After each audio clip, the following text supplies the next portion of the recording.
นั่งภาวนา3 ชั่วโมงเต็ม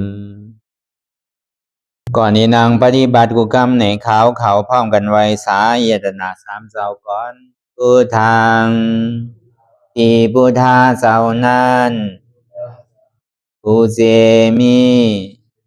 เฮาคาไว้คาออกสาธามังที่ธรรมานาตาเจ้านั้นผู้เจมีเฮาคาไว้คาออกสังฆังยาริยาแปดเจ้านั้นผู้เจมีเฮาคาไว้คาออกต่อสืบกาเฮาติเลยดูคันธาเปิงดีพระตราสังขากรอิมาหังอัตตาภาวังพุทธัสสะปาริจาชามิกาติอันธาพาเปิงพี่แยมในดูตันพุทธาเจ้าเฮาออกอิมาหังอัตตาภาวังธรรมัสสะปาริจาชามิกาติอันธาพาเปิงพี่แยมในดูตันธรรมะเจ้าเฮาออกอิมาหังอัตตาภาวังสังคัสสะปาริจาชามิกาติอันธาพาเปิงพี่แยมในดูตันอาริยสังขารเจ้าเฮาออกต่อสิกว่าเฮาก็อ่อนกันเนาะผู้หลวงที่ปุญญาก็ปันโตอริยเจ้ากุเจ้าก่อนอริยเจ้ากุเจ้าค่ะในยามเมื่อไหร่ก็ดีอันข้าวอ่ำหูเสเลตั้งกามลงสามเปิงไหลวนพิษไหลลาพิษไหลเหตุพิษมาเจอนานแค้นดอปดปล่อยวางความบันขาวเขาอย่าให้เป็นอันตรายลงอันเหตุตามาโผนิปานันสกันติคโนมโนกัมมังวสีกัมมังกายกัมมังแสมมุเรวนพิศลาปิตัวเอพิมาติอาริยะเจ้าภูเจ้าสวรรค์พ้นความไม่ถินไม่ใช่นำกองการนั้นขินในยามในจึงข้าวก็บินเสียสมมาเขาปวุนทีพิสิตาธรรมะตังโดอาริยะเจ้าเขาภูเจ้าสวรรค์พ้นความไม่ถินไม่ใช่นำกองการนั้นขินในยามในจึงสังวาเจ้าเขาภูเจ้าภูปายกิเขาภูก็ภูคนแสมมุเรวนพิศลาปิตัวเอพิมาติตนตัวสาวตั้งหลังนั่นในสังพยามโยนั่นในสังในก็ภูสังเป็นอันตรายเหตุมาผลนิพพานเจ้าไหวใส่ให้ทัศนานสีภาวตระปันยาได้เป็นอันตรายให้จำมาผลนิพพานตอนนี้กว่าวันตามเมื่อตาเฮจงกันอาหันทุกข้าทุกข้าเป็นอนัตตาเยาเดียวอนัตตาตาเปอัตตาที่วิจิกิสาเกลียสานั่นเลยมดสิ่งเก่งหายกว่าในภาวะสัตว์ในอังแผงมันคือเลยห้าไหวผลยันห้าขามปุยนิพพานก็เย็นขันภัยสกรรมหลวยตาเนาะสาธุ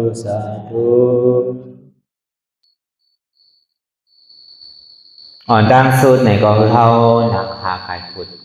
ขากว่าทับดั่งขาไส้ก่อนไรอย่างนั้นขาไส้ทับดั่งขาก่อนในก็ไรมือสองคนต่างไว้เหนือตาเขาก็ย่าไว้ตัวซื้ออย่าไปเคียงหน่อยที่หย่อนยันน่ะก็ย่าในเราลับหูเนิบคืออย่างปิญญาลับตาเนิบเป็นอย่างปิญญาอยากเคยนี่มันนอนอย่างถ้าใส่เปลี่ยนเท่านั้นอะไรเสียนั้นในเตียนมันพูดบอกขึ้นเป็นมานั่นไหนก็คือเขาบอกว่าเป็นอนัตตาอะไร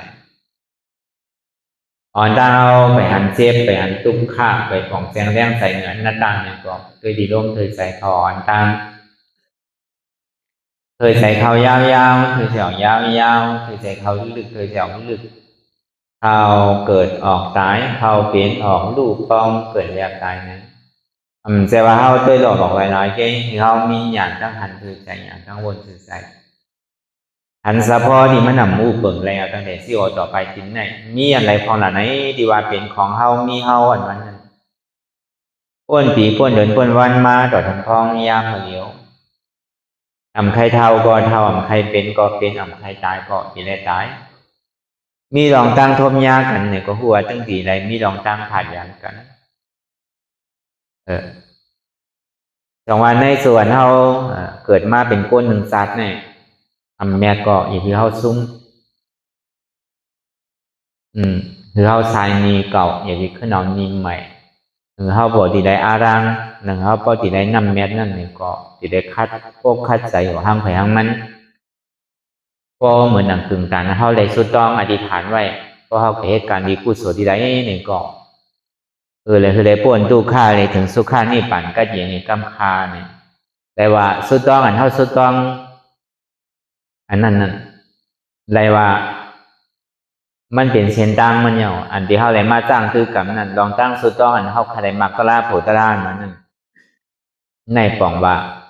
เขาเลยมาโทมายานั่นก็เลยเขาพอดีไรเหมือนอันเขาสุดต้องมองไว้นั่นเลยก็เขาก็หลบคัดใสลงเฮอลำเหลวกันเพราะวันนั้นน่ะพระเป็นสาวเขาว่าในปลอกโค้งเอาในที่วัดไรว่าไรนี่ก็เป็นเฮ็ดไว้เนาะเพราะว่าเป็นภายเมืองในเขาดีเขียนไว้เป็นเฮอซ้ำพอหลวงนั่นอยู่ที่ฝั่งหน้าไม่ได้พระเป็นเจ้าให้ทำจู้เกิดเลยห้องเอาไว้เนี่ยสัตวะมาแลพอดีกว่านิพพานพอพระเป็นเจ้าห้องที่นั้นในก้นก็อะไรก็ใครกว่าก้อยกาข้าวใครเมื่อข้าพระเป็นเจ้าก้อยกานามันไปเย่าสนยังตึงมีอยู่ลูกไปเป้โตเตอร้านไปเป้โตเตอยังตึงมีเงินมีคำอยู่นั่นแหละก็เบอร์เมื่อเรียกให้เมื่อข้าก้อยกาเข้าตีเลยเอาในมือจอมอสองทีไรเนี่ยมันไรล้ำในเนี่ยตีเลยปล่อยพาว่างไปเสียงมันเป็นของนักนั่นก็เอามาใส่มันติดโจมเนี่ยมันกว่าอะไรก็ใครกว่าก็ป้อเป้โตเป้ใส่เต้ก็ปล่อยพาเลยมาเลยอันนี้เขายามหันไว้อธิเปมันนั่นมันเป็นที่นั่นวันนั้นลาเป็นเจ้าห้องเอามือจอมนี่ปั่นเขาซ้ำกลุ่มกา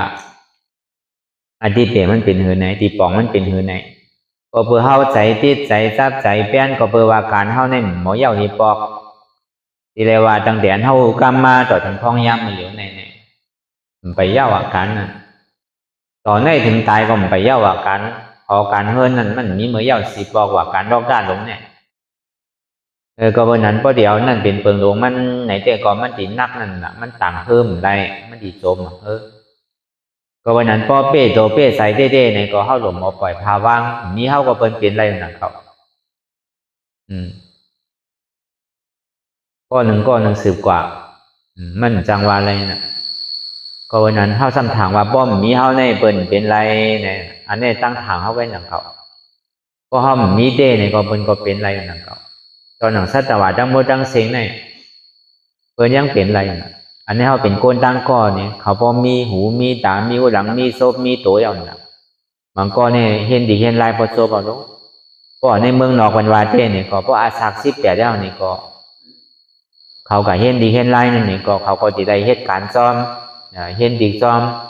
พอเมตได้ก็มีปุนพรดัดดีตัวเอาพอตั้งเมืองนอกคนเนี่ยเมื่อนางเคมันก็เฮ็ดที่นั่นเอากับเพื่อกับซ้อนเตียนอยู่จำปีจำน้องไล่เฮ็ดเบิ้นนั่นอย่างอยู่รายเลยก้นวันก้นเมืองเบิ้นเนี่ยขึ้นใหญ่ไม่สูงเบิ้นเป้โตห้างไผ่ห้างมันก็เบิ้งเหมือนก้นเอาเนี่ยมันเป็นสิ่งนั้นน่ะใครอยู่จำเฮาเนี่ยใครอยู่จำหูจำตาเฮาพอดีกับเห็นดีเห็นไล่ในซ้ำโหมันได้ผ่ากันเฮามีเงินหนาบ่แต่ไหนเนี่ยเขามันก่อยเฮ็ดสังคนไรเอากินต่อโจก็มันเซ็งเนี่ยมาก่อนเขามีเงินมีคำเขาทำหักลูกหลานเขาสินะพอหักเมียวนั่นเนี่ยมันก็ให้มัน พอหักลูกหักล้านมันนั่นปุนพรปอเมนมันนั่นเมื่อลูกไปหู้ดีหู้ไล่นั่นเองก็ที่ได้สอนเอาไปหู้ไปหมอที่ได้สอนการสอนงานปันนั่นคือเขาก็ที่มีการมีงานเขาก็ที่ได้มีปัญญาตั้งหู้ตั้งหมอนั่นอันนี้มันเป็นปุนพรแต่ดีเล่งปอเมแต่ดีลุ่มล้านลูกล้างเนี่ยต่อถึงเขาก็เป้โตกว่าเนี่ยนะก็เอาเมืองเขาว่าเต้ก็พอเมืองเปิดได้18ก็เป็นปล่อยเอาเมืองเขาเต้ก็ป้อมจบดิกจบล้างป้อมเตะหน้าหอโตเฮิรนปันแดสังถึงดีเตะหน้าหอโตเฮิรนมาเยาเนี่ยก็ถึงดีมีลูกมีล้างเขาซ้ำดีในกลุ่มกระตุ้ยเขาอยู่นะก็ดีว่าเต้ก็เบอร์นั้นน่ะปุนพรปอเมนั่นเนี่ยก็เข้าหลวงปันแห้งเขานั่นอันลำลองมันนั่นไปหู้ไปหมออันโตทบลองการลองงานก็คือเขาหยาบเขาผืดคือเขาอยู่ไกลๆนิดนึงก็อยู่จำในมันวายหยาบเลยกั้มเนี่ยก็เอากระซ้อนเทียนไกลๆนิดนึงก้อยกะก็ใหญ่มากไปพึ่งได้ก็หยาบมันเป็นเนียวไม่พอมันติมาลัดซื้อเนี่ยหักกำเดียวไรพอลัดก็มันโดลัดมือมันตึงหนุ่มพอเขาตีคือไม่มันซื้อนั่นไหนก็โดเอามือมันตึงหนุ่มพอมันเท้าแก่มาเนี่ยพอมันป่นหย่อยไม่เอาเนี่ยมันใครหยาบใครว่าหยาบมันสอนอะไรไหว้เสปอเมลุ่มลาปันลูกล่างเต็มทวนเยาในซื้อก็ในปนพรลูกล่างในสัมดีเลยลุ่มลาปอเมซื้อเนี่ยดำรองมันผลลงมันนั่นเลยหรือเลยวางง่ายอย่าไปเปลี่ยนตั้งเดือดตั้งพรตั้งใหม่อยู่ในหอในเฮิรนก็อย่าไปคือเปลี่ยนตั้งใหม่ตั้งเดือดตั้งพรดีเลยหมอวางง่ายถ่อมกำลองตั้งเปิงเปลี่ยนโดยเลยหูกลุ่มเจซูปอเมโดยเลยหมอเลี้ยงดูลุ่มลาปอเมโดยเลยตัวถึงปอเมป้อมมีสางเนี่ยก็คือเป็นก้นดีนะคือก้นวางหงายถ่อมกำอย่าไปวายหยาบเลยกำนั่นอันนี้ก็บอกว่าเลี้ยงปอเมหนังเก่ามีเงินมีคำกันในเกาะเพราะเขาเป็นก้นดีเขากว่าคากับแฮมเปิ้นกว่าลักกับโจรเปิ้นกว่ายาเก้าเปิ้นตั้งในตั้งหน้ากว่าว่ากำแตดกำแดนแต่เธอเปิ้นพอลูกพอซุ้มกว่ากินเหล้าเมายาซะเนี่ยพอเขาอยู่ในที่ไหนไรเอาเนี่ยก็กินก็หลงมอกินนั่นน่ะเนาะพอกินเอาซ้ำให้เธอลองตั้งเดือดไม่ถึงเฮิรนหอมพอแคมอย่าพี่มันเป็นเพไพอย่าพี่มันเป็นลองอันตั้งเดือดไม่ปอมเมนั่นอันนี้ก็ปึงหนึ่งก็ในสองมาเนี่ยอันนาการปอมเมเฮามีไว้นั่นนะคือแหละปอมเมเฮาปอตีไรไว้วางใส่บ่หลุดเลยเหตุการณ์นำอย่างก็คือนั่นนี่ก็อันเฮายามเห็นดิเห็นไล่มายามพูดตั้งหมอเฮาก็หลุดเลยจอยการปอมเมนั่นคือแหละปอมเมเฮาติมีพละเก๋กว่าอันนี้ก็เป็นรองตั้งซอยเพิ่งหนึ่งว่ะถึงดีปอเมเฮาอยู่ดีกินบานมาเป็นไตเป็นเนื้อมาเนี่ยก็อันนี้ก็ซ้ำหลกขึ้นตัวถือโดมหมอส่งโดมหมอว่าพอถึงปีหนึ่งมา3 ปอกในออกว่าเขาว่าในสังปีใหม่ในสังเนี่ยก็ในก็ดีอะไรกันต่อปอเมเฮาก็เบอร์หังก็เบอร์เขาเลี้ยงดูลุ่มลาเฮามาตั้งแต่เรียกเย้าอย่างเด็กบางพอเขาอยู่จ้อมกันเหมือนหนังมอเลกากว่ะมันต่อยกันกูวันนั่นน่ะอาจจะตั้งพิษปอเมนว่านั่นดู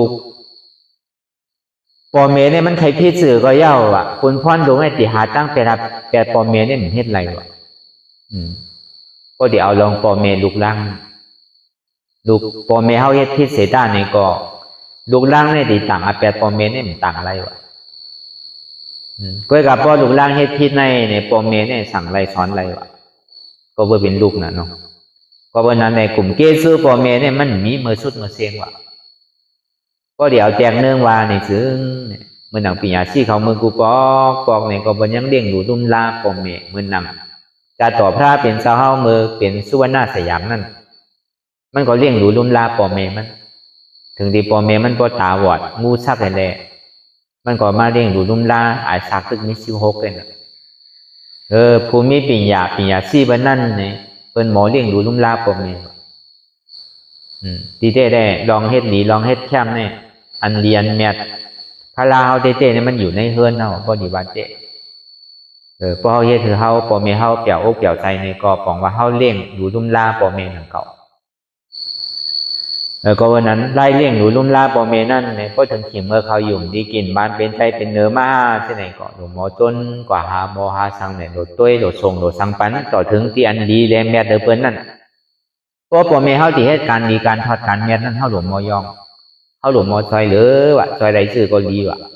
เฮามีเงินมีคำซอยเนี่ยก็เฮาหลวงมอสาธุอนุโมทนาเอาวะเอากลางใจปอเมเฮาวาล้อเนี่ยวะก็อาการดี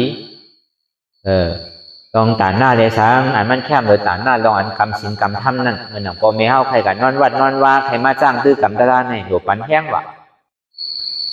อย่าไปเซ่อย่าไปเน่วะเพราะเขาที่เมื่อการตลาดในยังหลวเอาเงินปันก่อนวะนี่ก็อย่าไปไม่ใจตั้งหอยตั้งเฮิร์นในดูเข้าที่ตัวไปเพราะพ่อแม่เฮาเมื่อการตลาดเนี่ยลูกก็โจมหนาเอาวะหลวงมอว่าที่นั่นวะนั่นถึงดีว่าเรื่องหลวงลุ่มราพ่อแม่หมอชุดไรหนังเก่าวะเพราะเฮาปันแห้งพ่อแม่เฮามาเฮ็ดกำสินกำทำเด็กไรมาจ้างตื้อกำตลาในไรว่าในหมอตอบกลุ่มเจ้าปอเมชุดไรวะพอเปิดมันเป็นรองตั้งดีนะถูกดีปันว่าปันแห้งปอเมเฮาปอเมเฮาหมู่ฮู้ในเฮายังยิ่งโดกับบอกคือปอเมเฮามาเฮ็ดวันไหนก็เบอเฮาเลี้ยงหนูลุ่มลาปอเมเฮาใน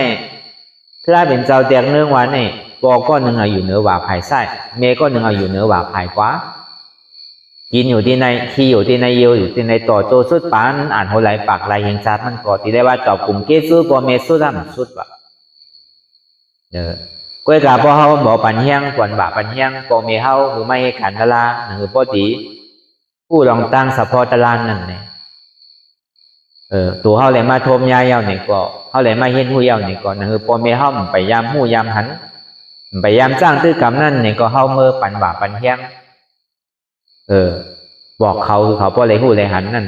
พ่อเขาเลยมาจ้างตื้อกำนั่นเนี่ยสังว่าเขาเลยตะลากว่าในก็อันนั้นหมอตอบผมเคซูปอเมสุดอยู่นั่นเขาอันนั้นมันเป็นเมียวที่อันตอบผมเคซูหมอเปย์อยู่นั่นเขาเมียวเฮ็ดเมียวสินั่นเดอเซนั่นไหนตัวเลยมาจ้างตื้อกำยาวหนังอันปอเมเขาเหมือนจ้างมาตายนอนไหนกินน้ำนั่นเลยสังเนี่ยก็เขาก็ซ้ำขึ้นเอาตะลาเนี่ยขึ้นมือตอบผมเคซูปอเมเอาเงินเอาคำปั่นก็พวกมือมันเปลี่ยนมาได้มันคันไรอ่ะจังกระจายทั้งเอาลองตั้งกินตั้งว่าซื้อปันบ่เต็มบ่ก็มันจังกินอะไรก็มันจังแห้งนั่นก็แล้วว่ามันบ่มีอาโจอย่างเต้ๆว่ะก็เบอร์นั้นลองตั้งอันที่มันเป็นพรดีเต้ๆนั่นเอาตารางนั่นน่ะสอนปั่นก็เฮาแม่เฮาเหมือนเฮามาโอเจ็บเยือนทุกข้าวใช่ไหมมันดีเจ็บต้องว่าเจ็บเอวว่าเจ็บหลังว่าเจ็บหัวใช่ไหมมันดีปอมาเนาะก็ในพ่อยาชื่อก็ยาก็เจอก็น่ะยาในพ่อจอดวันจอดเมืองอะรู้หายรู้กำไหนที่เป็นถือมาพ่อเป็นนั้นในเฮาหลุดได้อยู่ตามพ่อแม่นั่นคือแหละพ่อแม่เฮาติ่มใส่โต๊ะเนี่ยพ่อมันเจ็บก้นขึ้นเมยแกนมาเจ็บตีต้องเนี่ยสังเจ็บตีขาเนี่ยสังเจ็บตีโตเนี่ยสังเจ็บตีหัวเนี่ยสังเจ็บตีใจเนี่ยสังเนี่ยก็ซ้ำขึ้นเอาลองลายวิปัสสนาเทียนเฮาอ่อนเป็นเฮ็ดอยู่กูวันเนี่ยซ้ำขึ้นกว่าสอนน่ะพอต้องเจ็บก็ต้องมีอนัตตาพอมันมีมันโดดเจ็บขาเจ็บก็ขามีพอเฮาแม่เฮามันเป็นอนัตตามันใจขาวรู้เนี่ยเอาในสอนเขาดิกพอโหเจ็บก็โหมีเจ็บเนี่ยมันเป็นทุกข้ามว่าอะไรอนัตตาอะโลใจบ่มดีงามใจบ่ใครพุทธใครขาดใจก็มีลมแม่พอมันมีได้คือมันเหมือนใจเฮากูเมียวเฮาหลวงหมอไว้ว่างใจยาก็ยาเจอก็รู้เฮาหลวงเอาตาลาเขาเข้าใจโดหมอคุกใจรายการนี้กู้โสเตียนเท่ามีอย่าไปกับคุกใจรายการอันไม่อกไม่ใจเนี่ยอย่าไปคุกใจไรอย่าไปไม่ใจทั้งลุงนี้ตั้งก็อยู่เท่าก็โดหมอว่าหมอสั่งหมอสอนนั่นพอเขาป้าอกป้าใจไม่ยาวเนี่ยก็เพื่ออันนั้นเร่งดูรุ่มลาปอเมียนวันนั้นที่ได้ใจยาวจริงๆก็ใจปอดเหมือนไรเมียวกลเปลี่ยนเนี่ยเขาใจปอดก็เหมือนใจมาเนี่ยเขาใครบรรลุละเพราะมันถูกใจเขาเนี่ยเมียวปอเมียวเมเนี่ยเอายามลุมลามาลูกพอเจ้าฉันเนี่ยวันหนึ่งเนี่ยต้องเจ็บในมันห้องวันสองปอกก็กลางในเจ้ามาในห้องลาวันมากก็ห้องเขาเนี่ยต้มเขาต้มบันมันกินกูวันเนี่ยไปเจ้าไปคำไปเจ้าไปคำเนี่ยต้มบันกูวันพอมาหันเนี่ยมันสิดีกินเขาต้มกูวันเนาะอ่ำใจอ่านโหวันมันโนอ่านโหเดือนโหปีมันมันก็อิ่มมันเก่าก็กาเคียวซ้ำเมียโนติลาดกำก่อนจังลาถ้ามันเป็นเด็กแพทย์นะพ ก็เป็นนั้นมากการนั้นเขาลุ่มลาปอเมนนั่นก็เหมือนนั้นหนังเก่าวันหนึ่ง3 ปอกอันที่เลยพึกคือมันไปกว่าไปมาก15 มินิได้หลไว้ใส่ยาวๆที่นั่นก่อนนะโยงเลี้ยงอยู่ลุ่มลาปอเมนได้ง่ายๆโปรใจปอเต็มไรพอเขาเลี้ยงอยู่ลุ่มลาเขาในก่อการตลาเขาก็จริงง่ายตาเขาดีเป็นเวทนาวันหนึ่งเจ้ามาเนี่ยเขาก็จิมเป็นนั่นนะก็เปิดอาโจพรเดียนเขาเลยเลี้ยงอยู่ลุ่มลาปอเมนเนี่ยน้ำตอนพรดีมันเนี่ยจังว่ามันเป็นพระลานที่เขารู้อยู่ในเฮือนเขาเป็นพระลานตั้งเขาเยาเป็นฉาวตั้งเขาปอเมนเนี่ยพวกหลังในเจ้ามาห้องพวกต่างก็กับปันตึ้งย่อมกินเขาเนี่ยแต่เฮ็ดปันมันแต่คนปันมันแล้วไว้เรียกไว้การเนี่ยก็ปันกินอารมณ์ใครกินสารโหวืดปอมันใจว่าเขาเกิดเป็นก้นก็โดนกินข้าวไปตายก็การเลยกินอยู่ก็รอกินเปิดดูคือขันท้าเขาอยู่ก็รู้พอมันตายก็เดี๋ยวเด็กก็เยอะจังให้เธอละวัวแต่ยาเขามีไว้รู้นี่ก็ป้าตั้งทีเดียวมันถึงได้กินถ้ามันเสียงหัวนางเก่ากินข้าวก็เฮ้ที่ไหนกูวันมันใจวันเดียวเพราะมันใจยาวเนี่ยมันเฮ็ดอะไรนั่นก็ก็เนี่ยพอต้องเจ็บมาเนี่ยในใจมันเดียไปทางก็ต้องเจ็บมันเอากรรมไม่ดีต้องมันนั่นมันดีลาดีเขามันจังลาดต้องมีอยู่5 ปอต้องไม่มีอยู่5วนด้วยกรรมมีเนี่ยพอมันมีเนี่ยมันโดดเจ็บนอใจอยู่เนี่ยพอเบอร์มันมีใจเนี่ยใจมันไปทางหลับเพราะเป็นนั้นเพราะมันมีมันใจตัวมันใจต้องก็ซ้ำท้องมาเป็นสังนั่นเนี่ยอนัตตาเนี่ยมันก็ทำปองมันก็เบอร์พอนี้มันก็ยังเป็นคนดีเห็นดีเช่นไล่มาตั้งแต่เมื่อเล็กๆอยู่จอมดีจอมไล่มาตั้งแต่เมื่อเล็กๆเรียกว่าหายดีอ้ำพอวนที่ไหนก็เย็นแซ่บว่าห้องอันต้องเจ็บนั่นหายกำไรกำนั่นจองวัตลาเนี่ยก็มันเป็นยาวิเศษอันเป็นวันนั่นเป็นยาที่มันหันซื้อนาตั้นตากำเดียวอันนี้เขาว่าตัวทบที่เจ้าสาได้เฮ็ดมานั่นเนาะเขาก็ซ้ำขึ้นเอาเมื่อไหวกับตัวเขาสังว่าวันหนึ่งเขาจะได้ใจก็ไม่รู้เมียวลุงเมียวหลานนั่นพอเมียเขาเป็นมาในใจมันเลียที่ไรเลียแค่เอากว่านั่นก็มันพอเขามีเงินเวลามีเงินอยู่เซด้านี่ก็กว่ายาก็ซ้ำยาชื่อของมันหายด้วยก็การเลยเอาตะลายาไปนั่นก็กำนันสุดมาเตะก็จังให้ถือเอาน่ะพอลามากกว่าเฮ็ดเช่นนั้นห้องพอถึงขิงมันจองวันมันห้องคำไหนพอเป็นนั่นก็เฮ็ดเหมือนเก่ายังต้องเจี๊ยบต้องมีอยู่5เนี่ยมีเจี๊ยบเนี่ยเป็นทุกข้าสุขข้ากำลังว่าทุกข้ารอเนี่ยซึ่งว่าปีนั่นมั่นใจของเขาอยู่นั่นต้องกันว่านั่นใจเพราะมั่นใจไปทางแบบเป็นอนัตตาเพราะปองที่นั่นก็หายกว่ากำไรกำนันวันนึงเนี่ย2 ปอกได้เฮ็ดที่ไหนดีๆกันก็ในลองตั้งเตี่ยมันไม่ใสนั่นเนี่ยก็มันก่อมการตั้งดีก็มันยามเฮ็ดมาในนำวันปิตากา3 ปองก็หลุมมาเป็น3 ปอกตาเวสันตลานั่นก็หลุมมาเป็น2-3 ปอกเมื่อกูปอกในเมื่อเขาลูกทีเมืองลอยมาตั้งพระเจ้าหลวงน้ำยืดนั่นพอเจ้าเป็น100พระเจ้าหลวงน้ำยืดมีให้เป็นคืนวัน100ก็เบอร์นั้นเนี่ยมันลูกทีพระเจ้าหลวงน้ำยืดมาเนี่ยก็โคเปเลยไปลองเทซึกนั่นไปมาอยู่วันบ่อเฮือนั่นพอมาอยู่วันบ่อเฮือเอาเนี่ยก็เมื่อขิงนั่นได้ก็มันเป็นก้อนแมวตั้งมันก็ยามเฮ็ดตั้งปิตากา3 กองขันตังมันในมีอยู่คือในมีอยู่84,000เฮงว่ะให้ดู3 ปอกอันตาดีต่างปิตากา3 กองในตีแล้วแรงต่างตีแล้วเอามาในจ้างต่างก็เบิ่มมาเนี่ยมันก่อนจังกะจ้างเนี่ยมันจังกะคาตีแล้วเขาก็เฮ็ดเป็นทางจ้างใหญ่ๆก็เบียกเอานั่นจ้างใหญ่มาใหญ่ก็ต่างมันขันตังในมันมีอยู่ตั้งโมดังเสียง84,000เฮงเนี่ยก็เฮ็ดมา2-3 ปอกถ้ามีสันตลาดหลวงนั่นก็เฮ็ดมาเมื่อนั้นก็เฮ็ดตีวันเวียงใหม่ตีตั้งเมืองลังนั่นเนี่ยสิมก็เฮ็ดมือเลียวกันวิหารก็เฮ็ดมือเลียวกันเฮ็ดทั้ง2 อันพอลองกินพอก็หือทำทีน่ะเพื่อกับพอลองหูลองต้านในสมาธินี่พอมันเป็นเช่นนั้นนะมันสอนเฮาตั้งแต่เมื่อเล็กๆพอกินข้าวแน่อย่าไปกินเบอร์กินบากว่าเพิ่นเฮ็ดมา1 เม็ดเนี่ยมันง่ายๆว่ากระโจติเป็นข้าวมาแน่สุดที่ว่า เม็ดหนึ่งเนี่ยมันมีการมีขันเนี่ยมันใจบ้องกับหวานแล้วเนี่ยมันออกมาเป็นปากเป็นปากโฮงอยู่ไรเดียวพอเขากินก็หือเนี่ยเขาโดดต้วยต้องเขาหวังใจว่าการมีแต่ใครอยากกินเนี่ยซ้ำเดินเนี่ยมันดีเสียร้ายอย่าไปมีที่ไหนเม็ดหนึ่งก็อย่าไปเกิดจากเขาเนี่ยพอสอนเนี่ยกินต่อถึงในหวานเนี่ยป้อมคือเขาตีเด้อมันก็สอนว่าแต่นั่นมันก็เป็นได้เหรียญหนึ่งเขาก็ตั้งแต่นั่นมากก็เขาก็พึกไว้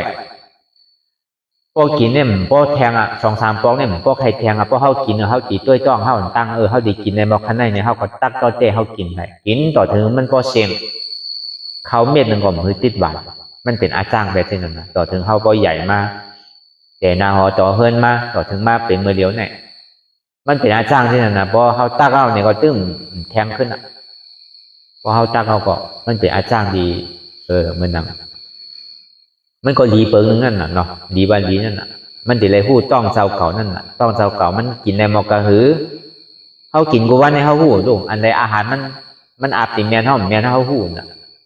อันนี้เขาว่าลอกไล่ในตานเขาติดกับกลุ่มเกซูปอเมมันก็มีหลายเจอหลายรองหลายเปิงในก็ตัวทบจะเขาเลยมีมาไหว้เสียเขาเปิดปังตาลาปอกคนหนึ่งมาเย้าเนี่ยก็มาถึงพอในกลางเทนั่นเนี่ยก็ปอกมากกว่าลอกกระทำเนี่ยมันมาหลายเจอหลายรองมาจามเนี่ยดุก3 ก้อ 4 ก้ออันดีอยู่ในเมืองเชียงตุงนั่นเนี่ยก็เป็นไข่เป็นดาวถึง4 ก้อก็ในปอเนี่ยปอกมาเฮือนเนี่ยเอาใส่ปองพอใส่ปองเอาเนี่ยก็ว่าหาสาบุญเนี่ยสาบุญมาอารใส่ปองอารในเนี่ยว่าเขาก็เท้าซ้ำเท้าเยาตีให้เถื่อเนี่ยได้โทษใช่จังหวะเอาครึ่งก็การดีไรเพราะมันหลอดก็ดีหลอดก็ตายนั่นน่ะได้โทษใช่ก็เป็นเธอก็ยามันหายแกก็เมื่อยาที่เชียงรายที่อันห้องพยาบาลเนี่ยพลาดหลงนั่นเพิ่นได้ว่าที่ได้อยู่คือเงินได้ในที่ได้อยู่ชื่อก็ที่นำชุดในหมอกเดินนึงที่เกศชุดในหมอก2 บวงที่ได้อยู่เพื่อกับเมืองไทยเนี่ยก็เป็นภูมิอายุพอมีวัดมีไหวเนี่ยมันเป็น30 บาทเนาะพอคนไทยเขาเต้ๆเขาบอกใครลุ่มล้านดีในเมืองไทยเนี่ยก็เปิดทั้งไหนเขาว่ากินภาษีของคนวันคนเมืองว่ะเอาเปรียบคนราชการว่ะเขาบอกใครตัวดีพอห้องมาอย่างเขาเทิดเขาท่าเขาหลาก็กับปอในซ้ำได้เฮ็ดไว้วัดไว้กันก็เปิดอาสามันเท่าเลยเขาก็เฮ็ดพอมาตัวอย่างประกันอย่างมีอย่างซื่อเนี่ยเขามาถามตัวเป็นที่ไหนมันติดเสียงเงินเสียงคือก็ย่ำหมอยามันหายเลยเงินในเสียงคือก็เป็นช้ำอารมณ์ว่าที่ไหนเนี่ยเขาใกล้ตัวน่ะเขามาตัวกล้อง2 ก้องหมอ2-3 ก้องใกล้มาตัวเสียเขาลุ่มล้านลีน่ะเพราะเขาเล่นเงินเนี่ยที่เต้เขาก็ไม่ไรนังเก่ามันเขาในอัจฉริยะเขานั่นน่ะเขาลุ่มล้านลีน่ะเพราะเป็นคนไทยโยอันกะเอา30 บาทที่ไหนเนี่ยตายก็พอตีตายเอาบางก็พอห้องอยู่ที่นั่นก็เข้ามาตัวสมาร์ทหลาทั้งวันเพื่อกับเขาเปลี่ยนอย่างนั้นเขาว่าใครเสียงคือก็เสียงใครผางก็ผาคือมันหายแค่มันสั่นเป็นไซล่วงก็อันหนึ่งไซล่วงหาแม่เย้าก็สั่นเป็นพวกเขาป่องเพราะว่าผ่าตาเดียวเนี่ยก็เขาก็เมฆวันนึง2 อันเนี่ยก็สั่นหายกว่าได้พึกยางพึกไปข้าวตังอยู่บอก7 วันที่ไหนกันย่ำถึง7 วันเนี่ยบอก5 วัน6 วันที่ไหนก็เลยลง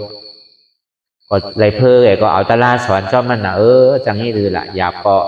พวกใครปอกขึ้นไว้ก็โดดใกล้ยางโดดใกล้ไปอย่าปีข้านอย่าปีนอนนิดดีก็ปีเพื่อคือไปแกเนี่ยชาวบุญสามารถเป็นก็คือเพื่อคือไปว่านิดดีกันเมื่อมันแห้งแล้วบอก3 วันเนี่ย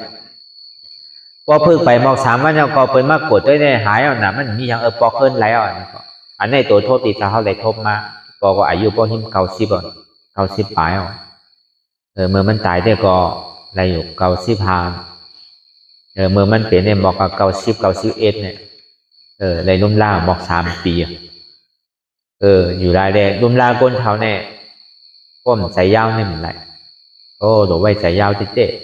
อันนี้เราก็ทำในโทมมาสินั่นไหวเสียนเท่าหอกลับมาว่าลองตั้งเวทนาหน้าขันฐานหน้าตานั่นไหวเสียนั่นมาญาไหวเสียนั่นเนี่ยครับดูก็ซ้ำเป็นกันนะอยู่เรียยาซื้อก็หายว่ะ4 ก้ออยู่ที่เก้งตุนนั่นอยู่ที่หนองคำนั่นกองสร้างฝั่งหนองคำนั่นเขาก็สืบมาว่าคือมาตัวของรู้เนี่ยว่า ก็ในพวกกาก็เพื่อเขาเอาทาดเมตตาตะลาเขาได้คู่ได้หันพองนั่นในก็เขาก็เอาตะลาเขาจอยพองวาพองนั่นอย่าก็ห้องมาอุบเขาลองหนีดีเฮ้ยจีเนอก็ในพอมาถึงตีเฮือนสมาเอาหายไปเสียงๆวันไหนมืออยู่ตีเจียงถูห้ามมือหนังพอดีตายยาจื้อก็หายซ้ำเป็นล้วนพอมาอยู่ดีที่แม่สายเอาเนี่ยก็อยู่ไอ้หมอก3 วันใน7 วันทำหายไปเลยวันนี้บอก2 วันก็วันนั้นก็เอากายเมื่อนั้นเฮาเมื่อขับมาไว้เสียเฮาเหยาปังทะลาตีบอกทนหนึ่งตีปังโปบนเที่ยวมานั่น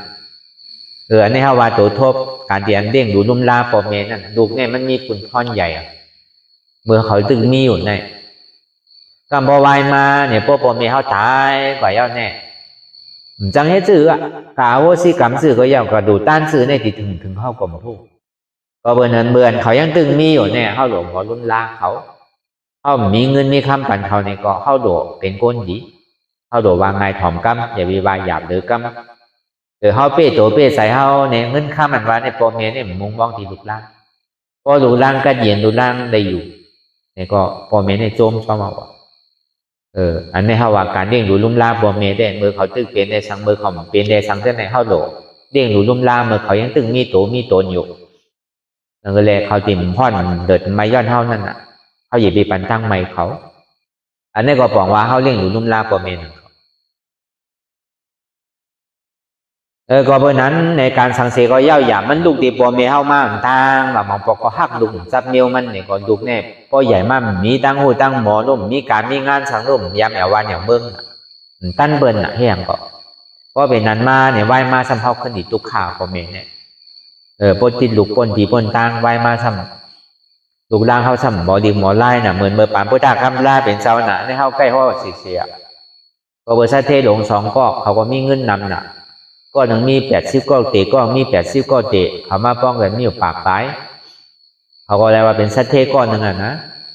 ก็เลยก็เบอร์เขามังมีดีเป็นหนาในเดดูเขาเนี่ยมันเคยผัดเขาโอ้เขามีเงินคำนำบ่จันในมีเป็น80 ก็เตะไงเขากินต่อโจเขาก็มันเซ็งดูก็คือเขาเห็นดีเห็นไล่สังเอาวะเนี่ยว่าอยู่ที่ไหนดูเอากว่าที่ไรเอาวะเมื่อกูบอกได้ผู้ยิ่งเปิ่นปันเห็นดีเห็นไล่น่ะเนาะเมื่อเดี๋ยวได้แค่น่ะผู้ยิ่งก็เลยเห็นดีเห็นไล่เมื่อกูบอกได้เปิ่นปันก้นทรายกันน่ะก็เห็นดีเห็นไล่เมื่อเดี๋ยวได้มันใจโลกผู้ยิ่งก็เห็นได้ดีไล่เนี่ยกูบอกได้มันเป็นเช่นนั้นน่ะก็วันนั้นในเขาว่ากันที่ไหนเขาก็ปันเอาดูเขาก็เห็นดีเห็นไล่เหมือนกับผู้ตั้งหมอว่ะก็ได้ถึงมือใหญ่กาสูงมาเย้าเนี่ยก็จับกันอันเขาเป็นสัตเทเหมือนกันน่ะหนึ่งเขาก็มี80 กกเตะก็อันเป็นลูกไปนั่นก็มี80 กกเตะเขาจับปันกันเนี่ยก็มาป้องกันเนี่ยมีอยู่ปัก60 กกเตะเงินเขานั่นก็เบอร์นั้นเนี่ยเขาผู้รองตั้งกล้าตั้งขายผู้รองตั้งเดียตั้งเซลรองตั้งกล้าขาขายก็ซ้ำเหมือนเฮ็ดน่ะกินอยู่ที่ๆโลกินจ่ายมันพาก็เสียงเหมือนนังเก่าก็เป็นนั้นถึงกรรมเมื่อปอเมเขาตายกว่าเย้าก็เปิดเขามีตั้งผู้ตั้งมองเงินค่ำในที่ได้เฮ็ดซื้อหาก็เป็นนั้นในเขาก็อยู่หลวงโตเริ่มเข่งอยู่เจริญจรากว่าที่นั้นในกลุ่มก็กินเปียวมวนเซ่อข้องเอาก้นมาแอวมามวนมาเซ่อเฮ็ดที่ไหนกว่าปนในปฐมะย่อยถึงดีตู้ที่ย่าย่อยมาเนี่ยก็ยังตึกเฮ็ดอยู่ที่นั้นน่ะปฐมะย่อยเนี่ยตั้งแต่เท่ากรรมมาต่อถึงอาศักเศร้าหาวในห้องปฐมะย่อยก็ได้ถึงดีตู้ที่ย่าย่อยมาเนี่ยอาศักเศร้าหาต่อถึง50ว่ะอันนี้ก็เฮ็ดที่นั้นเขาก็กล้าขายสังกินของเก่าติ๊กก็ย่ำไปย้อมเดี๋ยวเงินคำในเกาะก็ได้พอถึงดีตาที่ย่าย่อยมาเย้าเนี่ยอาศัก50ต่อถึง70ก็เก็บเปียวมวนกินเซ่อเนี่ยต่อถึงอาศักเขาบ่ป้น70ไปเนี่ยก็เพิ่มมีตั้งหูตั้งหมอนี่แหละเงินคำในที่ได้เฮ็ดซื้อกล้าซื้อเขาหมอรู้ก็เป็นนั้นกลุ่มการขี้เหล้าขี้ยาไปแล้วนะเฮาว่าก็เป็นนั้นมาลูกจ้างเขาอันเปิ้น8กว่าก็มีอันเปิ้นมายืมเงินกูเงินเอากว่าก็มีเปิ้นส่งขึ้นนั่นน่ะก็เป็นนั้นมาเอาเขาพานแต่สิ่งๆเมียก็ได้2ก็ผมมีมาอยู่ดิโอ้วัดเศรษฐบุญเนี่ยก็พระเป็นเจ้ามหันต์ก็หนีเที่ยวยุ่มใส่เจ้านันตาทำมาให้ยังพระเป็นเจ้าเขาผมมีเนี่ยเมื่ออ่อนตั้งให้เขาเป็นสัตเทหลงในเนี่ยก็เปิดโปรเมเขาสั่งสอนอีหลูลุงนาเลใครอยู่จอม ใครก็สั่งสอนไปหูไปหมอนี่แหละคือเขาเปี่ยวมนเซอร์อยู่ในหอในเฮือนเขาเคยนี่แหละก็เปิ้นนั้นเขาก็มูดองตั้งกาตั้งขายสังว่าเขามีดองตั้งหูตั้งหมอในมือปฐมะย่อยนั่นสังว่าเขาเฮ็ดไปมังมีหลีเป็นในซึ้งเขาดีเป็นสัตเทหมายหนึ่งว่ะสังว่าเขาไม่ให้การตลาเนี่ยถึงก่อนเป็นโพเนี่ยดีเป็นยานกรรมก่อนเป็นเมในสัมดีเป็นอนากรรมก็ในหัวถึงปวดมาตุติยาย้อยในสังว่าเขาซ้ำปอกขึ้นมาเฮ็ดตั้งกาตั้งขายขึ้นในซึ้งที่ใดเป็นสัตเทหมายสองว่ะพอมาให้การตลาก็เป็นโพเนี่ยดีเป็นอนากรรมว่ะก็เป็นเมในสัมดีเป็นสกิตกรรมว่ะก็ในถึงดีตาดิยาย่อยมาอายุ50ต่อถึง75เนี่ยสังว่าเขาลืมโตเนี่ยเขาซ้ำบอกขึ้นมาเฮ็ดตั้งกาตั้งไข่เนี่ยเขาดีเป็นสัตเทหมาย3ว่ะสังว่าไม่ให้การตลาเนี่ยก็เป็นโพเนี่ยดีเป็นสกิตกรรมว่ะก็เป็นเมซ้ำดีเป็นซ้อตาปานว่ะถึงมาเมื่อพองยามเดี๋ยวในซุ่มยาวว่ะมีอย่างเอาว่ะเงินคำก็มีเอาว่ะที่ให้ตลาก็มันปองเอาว่ะปองอายุ70เหลือๆกว่ามีหูก็หนวกก็หนาเนาะมีตาก็โมมีเขียวก็วางมารู้มันนี่จังไก่ให้เราหลับตาลาได้มันปองให้อีเรากินมือแหลมวันนั่นกว่าก็ไปวันตายกันอ่ะก็วันนั้นซุ่มลงซุ่มล้างว่ะมันเป็นเช่นนั้นอันนี้ก็มันก็เข้าเป็นปอเมก็มือเขาย่ำไปเป้ตัวก็เข้าโหลดวันนึงเขาเป้ตัวนั่นน่ะก็วันนั้นพอมาท่าสั่งโดยตาลาหูใน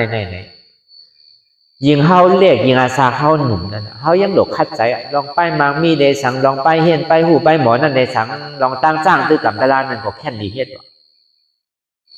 ก็ไปทางเนี่ยพอเฮาเฮ็ดเต้ก็มันดีถึงเต้ไรเต้เป็นเต้มันดีถึงจิตถึงซ้อมไรเต้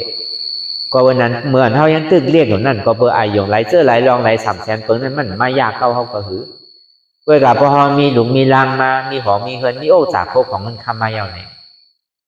มันใครพาอย่าไปอินถึงที่เฮาเท่าแก่มาเย้าในเด็กก็กับกะได้ลองไปอยู่ลีเฮาก็มันบ่แคบเฮาลั่นกันเหมือนตึกหนุ่มรู้ก็เบิ่นนั้นยิงเฮาเท่าก็ตะลาเนี่ยมันนานไหลก็เบิ่นนั้นในปฐมะย่อยนั่นในอันตั้งแต่เฮาความต่อถึง20หาเนี่ยเฮาหลกคัดใจเต้ๆว่ะจังไรตะลาอันทวนชั้นจังเย้าการไรหนังเก่าอ่ะในโจทย์เนี่ยเพราะเฮาคัดใจเต้ๆไว้เสนั่นมาอาศัก20หาต่อถึง50นั่นนี่ก็อันนี้ก็หลกคัดใจว่ะเฮาว่าเพราะในการโกนเฮาว่าเต้นี่ก็ในปฐมะย่อยในเนี่ยมันสิเฮ็ดอัตตาหิตะบุญตาหำเฮ็ดศึกษาจังคือกรรมเฮ็ดหยิบเอากูเจอกูลองกู300,000เปิ้งว่าลอกกี่ได้ลอกกูตลาดก็ในพอถึงตีตุติยาย่อยมาเนี่ยอาศัก20หาต่อถึง50เนี่ยสิได้เฮ็ดปราหิตะสังว่าเฮาอยู่เฮิรนเฮาแต่หน้าหอต่อเฮิรนนี่ก็เฮาสิได้สร้างลูกสร้างร่างสร้างวันสร้างเมืองสร้างการสร้างงานว่าทางอะไรเฮ็ดดีๆว่ะก็ในถึงดีตาติยาย่อยมาในตัวเจ้าเก่าย่ำไปทบไปย่ำไปหันเตือนนี่ก็คัดใจเฮ็ดถึงมันไรว่ะก็เบิ่นในตาติยาย่อยเนี่ยมันเป็นอัตตาหิตะปุณตักตัวเจ้าเก่าว่ะจองว่าการต่างเสื้อต่างร้องเนี่ยพาว่าง8 กับ 1อย่าไปเอาเข้าใจเธอหือโดยเหตุการณ์เจ้าเก่านำว่ะ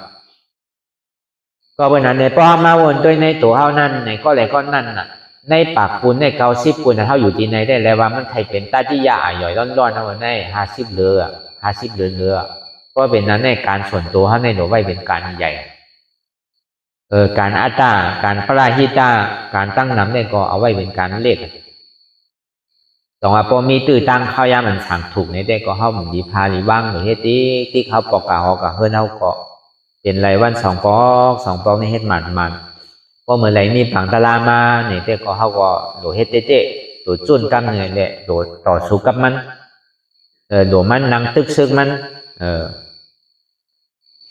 โดมันนั่งตึกดีๆอ่ะพอถึงหินขาขยามนั่นมาเนี่ยก็มันก็หมดโทบุตะลาเนี่ยก็เบิ่นนั่นน่ะกับกะเลยลองเตียนเฮาวางมาดังเสียงเนี่ยกับกะเลยลองอันนี้ปั่นอันเฮาย้อนอยู่กูวันมาหัวเดียวเหมือนหนังสายงายมันมาอย่าเป็นเหตุการณ์ตลาดที่ไหนเพื่อการมันนั่งหึงขึ้นดอยลงดอยก็หยาบที่อยู่ที่เช่าก็ไปแคมโกก้นเตี๋ยเพราะแน่เนี่ยมันมานั่นน่ะตึ้งบอกแล้วก็ตึ้งหามเข้าซ่อมหนังเก่านั่นบอกเขาเนี่ยเขามาบอกข่าวลี้เพื่อการหนังหือแหละเขาซ้ำดียื้ออยู่แน่ ที่นอนป้อว่าแน่ที่กว่าดิมกว่าเรียบหรือเฮาใครกาครึ่งนึงใครกาครึ่งนึงนั่นเนาะมันจามเฮานั่นน่ะก็การดีมีดีไรก็มาเนี่ยมันมีดีนั่นโสงเนี่ยขุนโสงมันมีดีนั่นข่าวดีเรื่องข่าวให้มากเมื่อเดียวกันน่ะปันซ้ำปันแห้งเฮาอยู่กะเด้กะเฮ็ดตาลาเลยก้อยกะตีนอนนี่เยอะสูงไปนั่นคืนโล่งๆนั่นเมื่อปนมานั่นเมื่อเฮาไปได้เสือตั้งเท่านั้นเนี่ยก็เมื่อเดี๋ยวออกใส่ไม่ออกสื่อบนเข้าไปได้เสือแต่ก็เขาก็ร่วมหลายก็นั่นตีตั้งโกงนั่นมันมือหนาโน้ในอะไรมาเสือน่ะก็ในมันเหมือนเมื่อกูปอกอ่ะเมื่อปอกปนมาแต่กาวเขามาเนี่ยมันไปเหมือนที่ไหนเธอรู้เสียนตาสายตั้งก็เขายังไปเสือเดินน่ะลูกเอาที่ตั้งเหนือนั่นลงมาที่ไหนก็ไปหันเสือแต่ร่วมเมื่อปีปนมาเนี่ยเรียกว่าเอาตั้งแต่ที่ยอกี่สองลงกว่าที่ถึงที่อันเท่าซุ่มซ่อมความไปเสือตัวรู้เขาก็ร่วมหลายก็นั่นก็ใครหลาบมันก็ใครมากก็เบอร์มันเท่าอะไรซ้ำเอาไม่เท่ามันมือหน่ะเนาะผลซ้ำโต๊ะซ้อมเองก็ร่วมปีนกันหลายก็ในเหมือนดีน่าแล้วก็เบอร์นั้นน่ะมันจางมีอันดีก็มีอันจ้าจ้อมกันเปิดมาสอนนี่ป่านห่อนั่นว่าเปิดให้การตะลาเพื่อการนั่งถึง2 ชั่วโมงก่อนก็เป็นนั้นก็พอเข้ามาเนี่ยก็ปองอันเฮาสู้ต้องมุงมองไว้เนี่ยได้ว่าเต็มโทนเนี่ยอันเฮาใครมักตะลาโผตะลานั่นมันใจวันนี่ป่านในหันเฮาย้อนเนี่ยมันดีตกมาเหนือกลางเฮามือหนังฝนตกหนังใจลุกมันดีเป็นสายงายข่าวสตางเสียงเดียนเฮาเลยถอนยินนั่นก็หนังเก่านั่นน่ะพอเฮาได้ยินอยู่เนี่ยก็เฮามือซ้ำโดยรู้นี่น่ะเฮาเมาน่ะกำไหนบอกว่าสุดต้องเฮาในเต็มโทนเนี่ยสุดต้องเปรี้ยวเนี่ยการเฮาในดีเฮ็ดเตรียมปีห้าติทนนั่นก็มีตีโตไผใส่มันมีเด่นน้ำกัดไผน้ำกัดมันทำก้ามมันตั้งแต่นอกมีตีแห้งไผแห้งมันทำก้ามคอยเอากะร้อยป้อมไปเป็นไรก็เพื่อกะร้อยห้ามไปยามาหิปอกเกาะก็เฮ็ดก่อนร้อยเพราะมันปองมากเนี่ยก็มันหยาบนังเก่ามันก็เป็นอันงานลงไว้นังเก่าอันมันหยาบเนี่ยมันปองมันหยาบพอมันปองเนี่ยมันหยาบพอมันหนังอุบกันเนี่ยมันปอกตึ้งขึ้นก็เมืองแดงเหมือนอะไรกันหัวก็นางเรียนท่ายขั้นห้ามาพอวัน2 วัน 3 วันยังลูกดีอยู่ดูย่ำเฮือหนังเก่านั่นก็ทำมันหนังตะไลอย่างเปี้ยหึงก่อมมูนเนาะนึงน่ะดีช่องน่ะเดี๋ยวพอเหมือนเป็นวันนั่นน่ะก็กับพ่อนางอุบกันได้พ่อนางอุบลองเปิดได้อารมณ์กรรมแก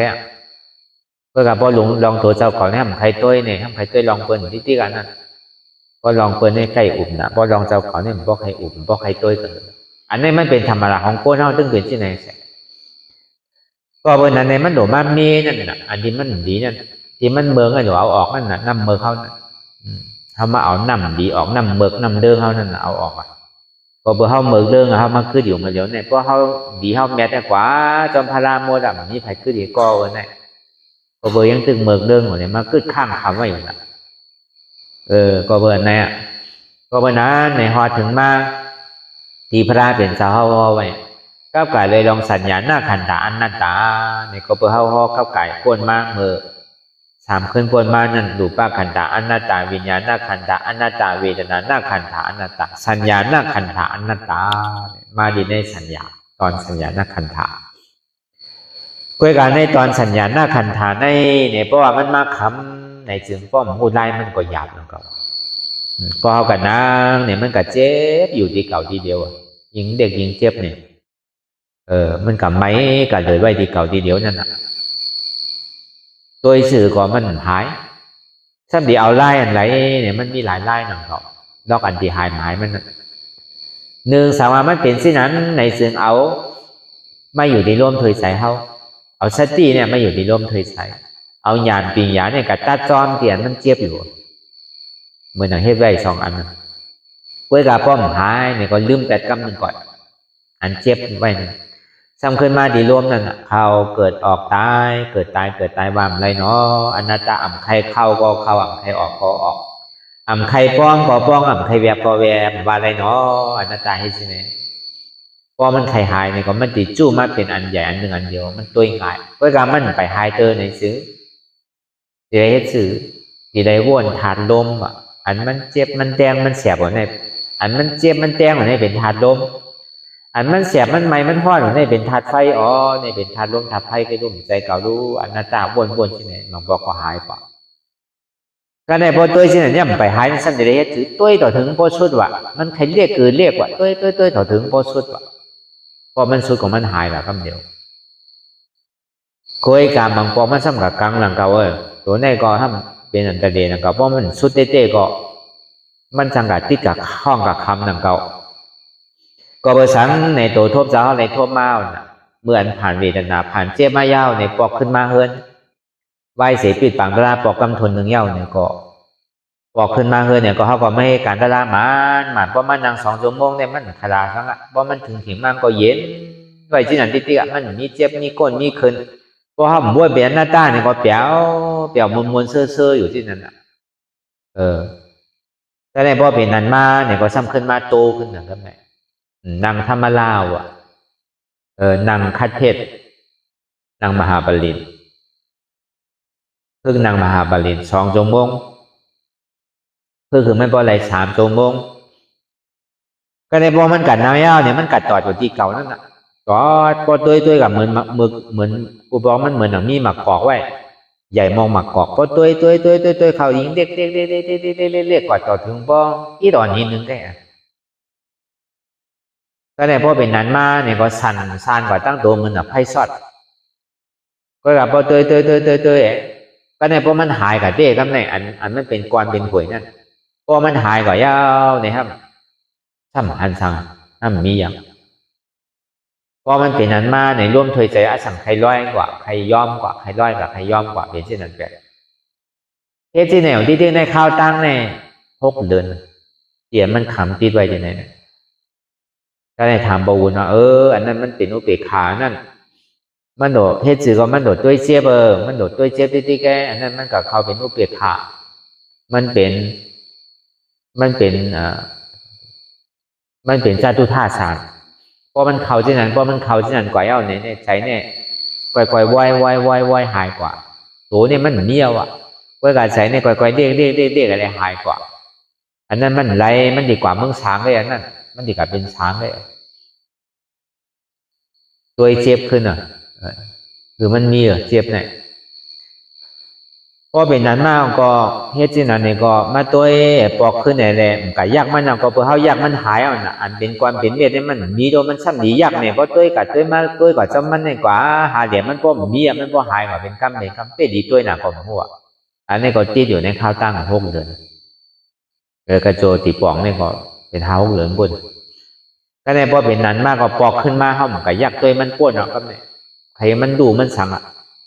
พอเป็นนั้นมาพอถึงเมื่อปังตลาปอกกำทน2มาที่วัดปิยพรในเฮาเลยมาเปิดปังตลาปอกกำทน2ก็เป็นนั้นมากก็ตั้งใจเข้าเมื่อปอกทน1เนี่ยมันได้เข้าดีๆน่ะก็ในปอกทน2มาเฮามาอุกโอกันเปิดปังตลาเย้านี่ก็เฮาหาเขาซ้อมพักซ้อมเหมือนเฮาเฮ็ดอยู่มือเดียวเนี่ยก็เป็นนั้นมากก็เข้าก็นั่นตั้งใจเข้าดีๆในเก่าวันเนี่ยก็เป็นนั้นมาเนี่ยก็วันทน1ทน2ทน3ในเฮ็ดมันก็ในพอวันทน4ทน5ทน6มาเนี่ยหวังต่อสู้กับมันเอาตั้งแต่นาฬิกา12กลางวันต่อถึงนาฬิกา8 โมงเนี่ยเขาว่า1 2 3 4 5 6 7 8 ชั่วโมงเพิ่นพ่อก็เขาก็วนว่าพ่อเขานั่งกลางวันเนี่ยสิกับพ่อมือเดียวเพิ่นเหมือน8 โมงพ่อวันพ่อก็เขาพ่อซ้ำเพิ่นเหมือนนั้นในการเกณฑ์นี่เป็นถึงก่อนพ่อนำแต่อาบว่าไว้กำหนึ่งก่อนนำเป็นสังไม่ก็ว่าไม่ก็เปิดไม่นี่เขาผ่านมาเขาผมก็กลัวเผิงใครย่อยใครไหลคือก็มันซ้ำเป็นข้าวไม่มันเขาเปิดเนี่ยเพราะอะไรไม่แจมมีพัดลมมีแอร์ได้มันโดไม่แจมก็เปิดวัดเขาตึกเฮ็ดใหม่มันน่ะมันยาวนะพัดลมมันว่าได้ก็เหมือนจองเขาในหนังเก่าเนี่ยเพราะกันนั่งเส้นนั้นยาวนี่ก็1 วันนั่งยากต่อถึงเนี่ยเจ็บพอหายกว่านั่งคัดเทศได้ไปฮัดนั่งเตอนั่งที่เฮือนในฮัดนั่งอยู่2 นาที 3 นาทีได้พอดีนั่งอ่านโห7 8 นาทีมันได้ก็ไปฮัดนั่งเตอเขาก็หู้แห้งเขาอยู่นั่นเนาะมันเฮ็ดไรก็เขาก็ใครเฮ็ดเตอนั่นพอเป็นนั้นมาเนี่ยก็มานั่งต่างซุงก็ต่างซุงกว่านางที่ไหนก็ป้นกว่า8 ชั่วโมงตัวต่อถึงในเจ็บพอหายกว่า 1 วันทน4ก็ในวันทน5มันก็หวังทั้งเอาตั้งแต่นาที12เตียงวันต่อถึง8 โมงวันทน2ก็ในพอวันทน3มาเนี่ยก็เฮ็ดสินั้นทั้งนั่งให้ทัดใต้กัน3วันทัดกันถึงวันทน4ทน5ทน6ก็ในพอ3ปอมาแล้วเนี่ยเฮาฮู้แฮงเฮาน่ะดูเขาเฮ็ดหมอกคันได้ก็มันสุดแฮงเขาเอาจังกว่าได้ทั้งเอาหนึ่งก็เฮาตึงยอม1ยอมขึ้นคนหนังเอาก็ตึงต่างตึงคือลงลานั่นปีนึงก็เป็นเอาซากแรกเอาเฮ็ดสินั้นก็ในพอถึงมื้อเฮ็ดมาถึง3วันยาวเนี่ยก็บ่ลงเอาก็ใจเนี่ยก็อันใครก็เบิ่มันใครไล่น่ะมันใครเฮ็ดน่ะก็เบิ่ใจนี่มันใครไล่ป่นน่ะจังว่าข้านน่ะก็ซ้ำดีใครไล่ป่นน่ะก็มันดีนั่นน่ะบอกขึ้นมาปอเนี่ยเขาก็บอกคันนั้นก็ปอเอาเขาก็ตัวเตะป่องดาราเต็มนำก็เก๋ดีก็ลือเฮ้อใจนึงก่อนพอเป็นนั้นแล้วเนี่ยก็กว่าที่ห้องนอนมันมีไว้ตั้งคางน่ะเขาเฮ็ดห้องนอนไว้เอามันนอนตั้งคางวิหารน่ะมันมีห้องนอนไว้พอเป็นนั้นเนี่ยก็เอาโหว่างเนี่ยก็หมอกกาตัวเตะนอนรับดีพ่องนอนรับดีพ่องนั่นน่ะมันเฮ้อหนาวโดน8 นาทีก็เหมือนง่ายๆลูกมันทัดกัน3 วันแล้วเนาะดมเฮ้อเนี่ยกำลังแห้งเนี่ยมันมดเสียงมันมีสังเอามันก็โอนออดกับมดก็ได้พอเป็นนั้นแล้วก็เอาโฮมอนเนี่ยก็อะไรก็ปล่อยมันก็ดีให้ขึ้นป่งบานแค่บอกคันในก็ปล่อยก่อนน่ะปกติเป็นคือก็เย้าพอที่นั่นก็พอเอาโฮมอนโด่งกว่าในหมอนหัวเนี่ยก็อยู่ๆมันดังเฮาไข่เยียวเหมือนพอเยียวหลันกว่าเย้าเนี่ยก็เพิงเอากำได้ใสเนี่ยตั้นหู้ตัวเปิงกว่าเสียงเอาใจนี่ทำเป็นที่ไหนกว่าหรอเนี่ยมันเหมือนเก่ารุ่นไหนใจนี่เปิงรุ่นไหนเหมือนเก่ารุ่นไหนอันความใครอยากใครเป็นใครมีลองอันเท่าว่นกว่ากาวากาเป็น7 ปอง 8 ปองเนี่ยใช่ไหมแต่เบี้ยว่นก็มันกว่าแล้วต่อเตะกว่าบอกปอก2 ปอก3 ปอกที่ไหนก็เฮ็ดที่ไหนมากเสียต่อถึงปางทลาปิดกว่ากำนันยาวเนี่ยก็ใจเนี่ยใครเหมือนเก่าบ่มีกำลังบ่มีแห้งอย่างกระหือมันเหมือนเมื่ออ่อนตั้งมันเหมือนหนังเตียนมันยาเดียดเนี่ยมันโอนแบบมันแข็งมันแข็งแรงแบบมันใครเหมือนที่นั่นน่ะตลาดทางไหนโอนอ่อนที่ไหนล่ะอาสังใครข้านดูก็กับเพราะว่าข้านก็ใจให้มันข้านหนังเก่าแต่ใครเป็นใครมีเนี่ยก็เอายอมลงว่าเช่นอันนั้นเตียนตัวเจ้าเลยทบมานั่นปอกกำทน2นี่เจ้าเลยทบมานั่นมันทูชันเป็นที่นั้นพอเฮ็ดสินั้นมาแล้วเนี่ยก็ปอกขึ้นมาในกลางเกเตียนเฮาเลยมีเปิดปังตะลานนั่นนี่ก็โป้งหึงพอมีข้าวยามเนี่ยก็อ่อนกันนำที่ทำโบป้อมมีข้าวยามเนี่ยก็3 วัน 7 วันเนี่ยก็อ่อนกันมันนางเฮิรนไผใครนางเฮิรนก็ไหลนี่ก็เฮาก็อ่อนกันมามันนังพอถึงในว่าวันศีลมาเนี่ยก็เฮาก็มันนำกันมีเฮิรน8 ค่ำ 7 ค่ำ 8 ค่ำ14 15 ค่ำได้ไหนเฮาก็อ่อนกันมาเนี่ยเหมือนอย่างตัวลุงชายเหมือนเบ่งก้นก็เฮาก็เฮ็ดกันมาตั้งแต่เมื่อนั้นอ่อนกันมาแต่มาจ้างคือกำตลาดดีเฮิรนก็เพื่อเฮากว่าวัดกะสังแน่โดยเสียเฮากว่า3 ปอกไว้หนังเก่ามือเข้าหวายมือกลางหวายมือออกหวายได้มืออยู่ก็เบอร์สังในเฮาอยู่จอมก้นนั่นว่าได้เฮาดิกับคาดเปิ้นมดเฮาติ่มจอมเปิ้นความได้หนังเก่าเพิ่นสิว่าเฮาก้นหย่องก็วันนั้นวัดว่าเฮามีสื่อพิงตรงมีสื่อเนี่ยก็เฮาจังก็เบอร์เฮาสำโดเฮ็ดโหลหาโหลเฮ็ดก็โกนอยู่ลูกเฮาดิ่มเมาสังลาก็เฮามันได้หนังเก่าเพราะเปิ้นเข้าว่าเฮามือเข้าถึงดีกลางว่ามากกว่ามื้อนอนเนี่ยถึงดีออกว่ามากกว่ามื้อออกก็ยาวในแก่อัน3 ปอกในแก่อันนอนวัดเนี่ยโดยเสนั่นก็เฮาขึ้นมาเฮ็ดขันสร้างด้วยกรรมดีเพิ่นเพราะเฮาสิก็เฮ็ดที่วัดก็ซ้ำแม่นใจเพิ่นต้องบุญเจ้าบัญญัติเฮ็ดไรเนี่ยกรรมเฮาซ้ำสิก็เขียนเพิ่นก็ห้ำไรนำเขานี่เขาเป็นกวนแค่ไหนเขาใครมาเฮ็ดเนื้อบุญเจ้าทั้งแน่เพิ่นสิโกมันว่าโกมันเป็นดีตาเขานั่นเฮาก็มาเฮ็ดกันที่เฮิรนเฮามาจ้างด้วยกรรมดีเฮิรนให้เฮาบ่ใครเฮ็ดมันคือก็แน่คืนที่ก็3 ชั่วโมง 4 ชั่วโมง 5 ชั่วโมงหวังคืนที่นั่นน่ะเฮ็ดที่นั่นน่ะจ่อถึงบ่ออกว่าเฮาก็หย่อนย่านตั้งคัดใจก็ในพอถึงนั้นมาในได้ก็ในพอถึงมาปังตะลามันก็ดีจำถึงมากปังตะลาเฮาดิเปิดทางนั้นก็ก้อยกับก่อนนั้นเนี่ยเฮาทำไผกับเฮ็ดการตลาดที่ทำโวนี่แหละเฮามาอุบโอบกันนี่แหละดีอ่อนกันกับเฮ็ด ดีทำโบนี่ก็เขาก็จ้างก็ในพอตั้งแต่นั้นมาก็พึกนางคัดเทเราตำเนี่ยในกลางเกเตียนปางตลาบอกทน2 ปีกว่าเย้าเนี่ยก็ในกลางแกนดีเป็นปางตลาทน3นั่นเนี่ยก็มาพึกดีขึ้นก็ในนางคัดเทละนางมหาปรินางมหาปริเนี่ยพึกขึ้นเมื่อกูพอเข้าใน3 ชั่วโมงเนี่ยก็ในหวัง4 ชั่วโมงเมื่อในไห่4เมื่อผูกไห่5เมื่อฮื้อไห่6ได้เฮ็ดที่ไหนดีๆก็เมื่อได้4 ชั่วโมงเมื่อผูกตึงยอดตึงโดดในนาง5 ชั่วโมงก็เมื่อผูก5 ชั่วโมงเมื่อฮื้อตึงยอดในนาง6 ชั่วโมงเนี่ยก็ในป้อนนางยาวเนี่ยเมื่อนางขาเนี่ยมันก็คือเมื่อป้อนเนี่ยมันขาดใจนะเมื่อนางหนูขึ้นอันนาง4 ชั่วโมงเนี่ยมันก็คือพอเขาวางกำหนึ่งเนี่ยก็กำก็หายก็ในพอ5 ชั่วโมงมาเนี่ยขยู่หึงนิดนึงมันขยู่หิ้มชั่วโมงไปใช่ไหม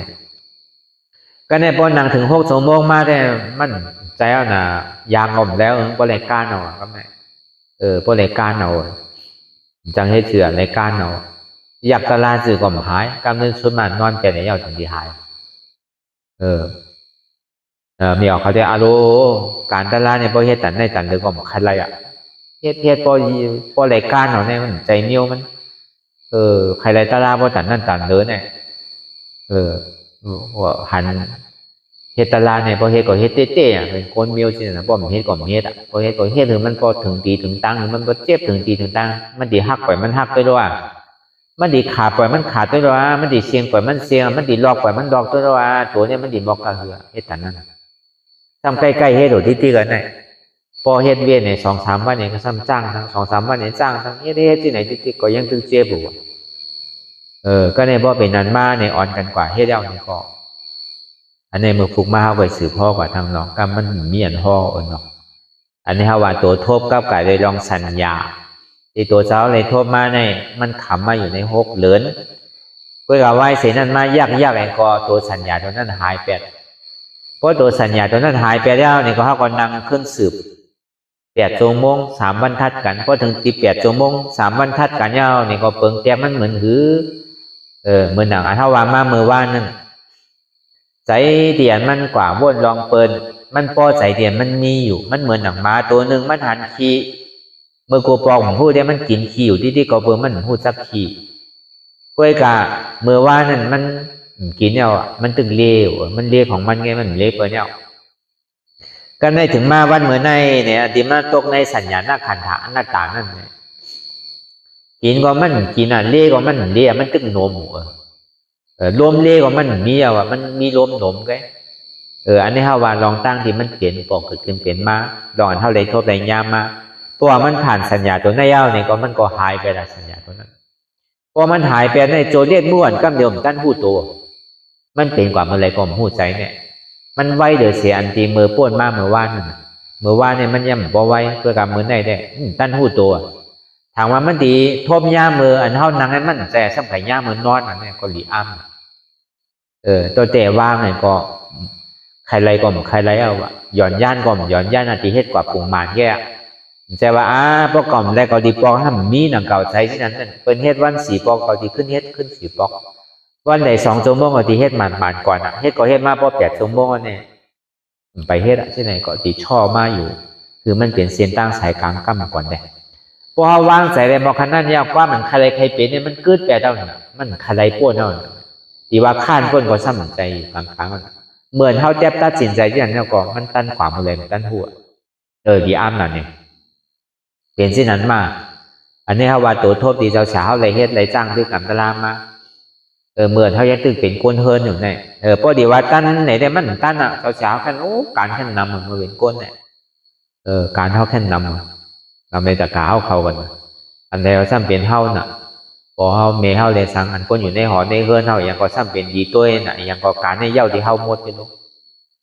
พอดีว่าตั้นเนี่ยมันซ้ำตึกนั่นน่ะเนาะเฮาในตึกมีแขกมีสังมีก้นนำดูมีเงินเนี่ยมันนึงเข่ากูวันเฮาเป็นศาลาน่ะเนาะเฮายามเฮ็ดบ้านเนาะเฮาเป็นศาลาเนาะมันเปิดมาหาเฮาที่ไหนก็เฮาปล่อยพาวังอะไรเฮา7-8 9 วันเนี่ยก็รายได้ได้มันก็ขาดกันนำมือเฮาว่าเต้ๆเพราะเดี๋ยวว่าตั้นมันว่าเฮายังตึงหนุ่มพอมีเฮาก็ยังตึงเปลี่ยนอยู่นี่เฮาก็ยังตึงมีอยู่เพราะเอาตัวเสียว่าเนี่ยเมื่อเฮาตึงเป็นก้นเนี่ยเรียนเฮาหลบผ่อนเฮิรนเปิ้นก็มี เรียนหรือผ่อนรถก็มีอยู่เมืองไทยเนี่ยมีการมีอันเท่าดีเลี้ยงดูลุ่มล่าปอเมเฮาก็หลงมีอันเท่าโหลเหตุการณ์ก็ซ้ำโหลเหตุโหลการเนี่ยพอออกมาเข้าใจเนี่ยมันตึงเหตุสังไรกำเดียวตอนหลังก็ดีย้ายออกคากำหนึ่งใกล้เนี่ยแขกบ่ตันมาป้อมภาพก็ซ้ำไรมันเป็นไรเหตุไรหาวเนาะพอดีว่าการในการเท่านำน่ะเพื่อการพอเฮาวางอะไรเนี่ยก็มันดีนั่นน่ะเนาะอย่างก็เย้าพอนั่นพอปอกมาเฮือนเย้าเนี่ยเพราะวันน่ะดี6 โมงป้อม6 โมงเปิดประตูเนี่ยใครมากขุนเมืองก็แหละใครมากก็เย้าตึงเปิดตึงติดไว้ที่นั้นกำเดียว6 โมงค่อยเปิดก็เนี่ยพอถึงคำมาเนี่ย6 โมงเนี่ยปิดใครมากก็มาห้ามแข็งก็เพื่อเอาเขาก็วนมาเขาเอาตัวเขาเป็นเปิงหลงมันป้อมหิมเพชรหิมจ้างหิมตื้อเนี่ยมันไรโดยเฮ็ดติ๊กโดยหิมเวลาเฮ็ดปกติกลุ่มการเฮ็ดหาวที่นี้เมื่อในใจเนี่ยมันมีสิ่งนั้นไว้ก็บนนั้นเนี่ยเอาตอนเปลี่ยนเท่าเลยตัวทบได้มากพอดันนี้เจ้าสังขารได้ย่อกี่ยิ่งใจเขาก็เลยเอากะอันใดที่มันดีเอาก็เอาเนาะอันใดมันดีเอาก็เอาแปรได้อันเท่ามาอยู่เนี่ยก็เหมือนเท่ามาพึกเพราะว่าเทนไรเต้เนี่ยก็จำเหมือนอย่างที่เจ้าชายเฮ็ดเนี่ยหยุ่มยามาโทบพอเฮ็ดเต้มันเป้เท่าหนังเก่าก็มันเฮ็ดเต้ก็มันสังวะในเต้พอมันใครไรมากกันหูโตนั่นน่ะอันเฮ็ดเต้ห้ามอะไรเนี่ยตัวเต้กันนอนเนี่ยย่ำตั้นนอนรับดีอะไรวางขวาเสียงอะไรเหมือนมันมีสังอันใครไรก็มันใครไรไปเลยอันใครคัดใจก็มันใครคัดใจไปตีเห็นบอกขึ้นมาเฮ็ดหมานขึ้นก็ยาวใครโตขึ้นยาวพอเมื่อไหร่มีแห้งให้ก่อยเฮ็ดแทงตัวเต้วางที่นี่ก็กำเลยกันหูโตเหมือนไพ่ช็อตปึ๊บในกำก็ใจเนี่ยเหมือนเก่าอยู่พอเป็นเนียวหมาก็มันหนมเลยมันฮัดเดียวกำไหนก็ว่ามันหนมว่ามันหนมของมันก็หนังเก่ามันหนมเปิ้นมันมีเมียวหรือว่ามันหนมของเมียวนั่นก็หนังเก่าอันนี้ตัวอันเท่าไรทบแต่ยามมาเหมือนหนังมันมากับไก่โดยรองขันเตียนเท่าไรทบยามมาก็เปิดโก้เท่าไรขันตะลามาเนี่ยมันถึงที่ได้ผ่านในขันถาหาเปิ้งเหมือนหนังปัญจวัคคีย์หาเจ้าเขานั่นแหละพอเขาเป็นเส้นตังอนัตตาเนี่ยมันถึงที่ได้ผ่านในยุคในวิญญาณในเวทนาในสัญญาในสังขารถึงที่ได้ผ่านซึ่งได้ผ่านกูตอนในเฮือนหาหลังเนี่ยหลังหนึ่งก็หลังหนึ่งเขาที่ได้ทุบแปดเขาที่ได้ผ่านออกแปดก็เบอร์นั้นในแหละพระเป็นเจ้าฮอกับการโดยลองดูป้าขันธาอนัตตาวิญญาณหน้าขันธาอนัตตาเวทนาหน้าขันธาอนัตตาสัญญาหน้าขันธาอนัตตาสังขารหน้าขันธาอนัตตาพอดมาถึงดีสัญญาหน้าขันธาในก็เบอร์สัญญาเดียมันต้องไว้อยู่หน้าเนี่ยมันเป็นเฉพาะอนัตตามันตังอุปเปิงพองมันไหลที่มันมีอยู่เป็นในเซตาเนี่ยก็มันเป็นเฉพาะอนัตตาก็เองเนี่ยเพราะเป็นนั้นก็เจ้ามหานามันโตเป็นยาหันตาเจ้าอาซาจีมันโตเป็นซ้อถักฝันก็เลยถอมในสัญญาก็เบอร์สัญญาตัวแน่ๆอันเขาจ้างตื้อกำตะล่ามาหูในเขาดีหัวตัวมันหนังมันกัดเจ็บบุตรเก่านั่นน่ะเจ็บพอดีว่าใหญ่เจ๊ก็ใหญ่มอกเข็มไงยิงตัวยิงเจ๊แบบมองปองในเสียงห้องเสียงไฮพอออกมองปองในแจ้งเอาในหมาหัวใจก็มีมองปองแจ้งเอาที่อันตั้งใจที่ผ่าจีนนี่ก็มีพอมันแจ้งมาเหมือนเลยพอขยี้เอาตั้งเจ็บตั้งเวทนามันกำหนำในโกนเท่าเนี่ยใครกักกั้นนั่นพอมันพูดลายเกมมันพอมันมาเหมือนไรเนี่ยพอเหมือนหนังผู้พอถึงขี่ถึงข้าวถึงยามันมาเนี่ยมันดึงมาที่กับเหมือนเท่าหนังตะล่าเนี่ยก็เหมือนกันพอจำชั่วโมงไปชั่วโมงครึ่ง2 ชั่วโมงมาหนึ่งมามันเดือดใจนะนั่นก็ผู้ไล่เกมมันอยู่หลายมังปอกหนังตาลาก็บอกมันเจ็บปวดตีน่ะในเสียงห้องเสียงไฮพอออกมันพอสั่นพอคอนก่อนนะพอมันไหวซับตีมันแค่นให้มังปอกกับไหวที่หมักหัวใจเหมือนไรหมอปอกใครดีปอไหวที่หัวใจเนี่ยแต่ไหวที่นาผากก็มันดีมันหน่วยย่อมภาพสภาวะอยู่ในกลางนิดๆอย่างที่มันขึ้นดังเหนือพวกคืนดังเหนือเนี่ยใครจ่องเอามันใครฉันเอาไรเพราะห้องมีปืนขามห้องไรเวทนาลู่มาในสังในห้องผ่านมานั่นแต่ดีโตตื้อกันตัวนี้เป็นอันหยาบได้เจ๊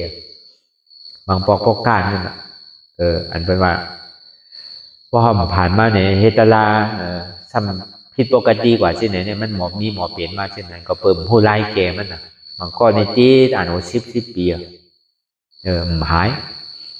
ป้อมผู้ไล่เกมันก็เปิดไล่เกมันก็เหมือนเท่าสอนมันเนี่ยอย่าพี่มันขึ้นตั้งเหนือละ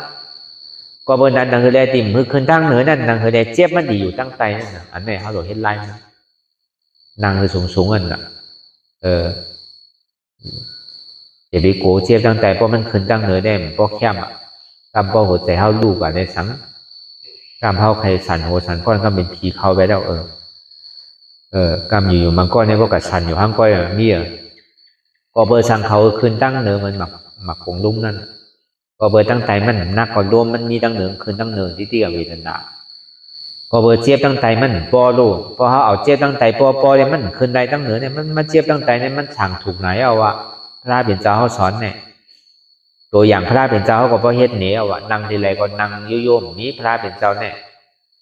ซึ่งนั่งมหาบาลินร่อนอ่ะก็นั่งฮอตลาก็นั่งขาซ้ายทับขากวาทับขาซ้ายทับขากวานั่นน่ะพอนั่งตลาก็นั่งมหาบาลินก็เดี๋ยวพระเป็นเจ้าเนี่ยก็เพื่อทางน่ะปื้นขามันมีไว้ดีอ่ะเพราะเขานั่งขาไก่กุดเนี่ยมันเจ็บเนี่ยมันมาอยู่ทีเดียวกันอ่ะอันมันตัดที่ห้องหับในตัวในตั้งเหนือเขาเนี่ยมันหับอะไรดีน่ะอันเขานั่งขาไก่กุดเนี่ยเพราะเขานั่งเบี่ยงนั่งสังเนี่ยมันหับอะไรทุกข้าดีแล้วมันขึ้นตั้งเหนือดีอันนี้ก็เป็นตอนนั้นที่เขาถูกที่หู้ถูกที่เอาเขาเข้าใจเนี่ยถูกที่เก็บซิมไว้เพราะมันปอกก็ขึ้นเป็นมาเนี่ยก็เอาคอเนี่ยให้การตลาเขากว่าเขาตีไรโทษแรงยากเพราะเป็นคนให้การตลาเต้นเนี่ยมันก็จะได้ผ่านด่านหลายด่านนั่นน่ะนอกเหมือนเท่าพายนำนั่นน่ะในแม่น้ำหลวงเนี่ยจะได้พายข้ามหมด4 เมตรกาหม้อข้าผ้าหม้อข้านั่นน่ะแต่ว่ามันหยาบบ่ห้านี่ก็หยาบนั่นเก่าแต่ว่ามันง่ายฮะมันก็ง่ายนั่นเก่ามันง่ายที่ว่าเฮาได้ป่องเฮาได้ฮู้ไว้เอาได้เฮาอยู่ว่าตั้งนาได้ถือก็มันจึงสิมีกุลอยู่พอมีคนคุดแสงนี่ก็มันยามไรแสงเอานี่ก็พอมันคุดกว่าที่มันจึงสิไรอยู่นั่นน่ะมันว่นที่นั่นน่ะมันจึงดีกว่าง่ายๆก็การเส้นตั้งมันกว่านี่ก็มันไกลไว้อยู่มันขยับไว้อยู่ก็เอาคนปกติว่าเตบ่ลองตาว่าเตอันหยาบแต่การเฮ็ดได้มันจึงหยาบไว้กับการไรเนี่ยมันไวมันตันหูตัวแต่ถ้าว่ามามันเนี่ยอันนี้มันไวเนี่ยมันตันหูตัวกำเดียวกันตัวเด็ดเหมือนกำเดียวกันมันตันถามทางอ่ะว่าลูกเมื่อโปลูกเมื่อรู้เมเมื่อรู้ปอเมื่อรู้เมเมื่อรู้มันตันถามอ่ะนั่นแต่พอเขาวางใส่ในเมื่อไรนี่ก็มันก็ขวากำเดียวมันถามที่อีละตันหูตัวเพราะเมื่อไรใจเขาเป็นกลางมากนี่ก็ความตันหูตัวอันนี้ก็เป็นอันเท่าไรมาเราลานเมกันก็เพิ่มมันกลับกับโดยรวมสัญญาตัวในแหละอย่าไปถางเรียกมันหนังเขาสัญญาตัวในเนี่ยก็เลยคำเนี่ยมันคำหึงหนักมันก็คำเป็น10 ปี20 ปีต่อถึงพ่อตายคำเนี่ยในเจ้ายังคำมาเป็น6 เดือนก็เบอร์นั้นในแหละไหว้เสนั่นมาในพระเป็นเจ้าห่อเย้าในเกาะเจ้ายาหันต่างนี่เกิดขึ้น4 สุเจ้าซอดาป่านี่เกิดขึ้น1 สุถ้าเป็นเจ้ามาหูมันโมเสียในขันธาหาเปิงในมันเป็นอนัตตาสัพเพสังขาระอนิจจาสัพเพสังขาระทุกขาสัพเพสังขาระอนัตตาสังขาระทั้งหมดทั้งเสียงในมันกึมก็เปิงมันกึมในมันเป็นทุกขา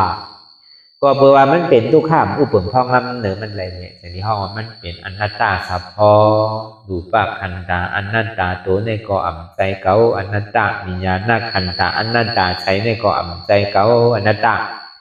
เวทนาขันธาอนัตตาเจ็บในก็ใจเก่าอนัตตาสัญญาขันธาอนัตตาเจ็บเปลี่ยนมันก็ต้องไว้ที่เก่าทีเดียวนั่นก็ใจเก่าอนัตตาสังขารขันธาอนัตตาเจ็บเปลี่ยนมันแดกลายค่ายก่อนนั่นก็มันใจเก่า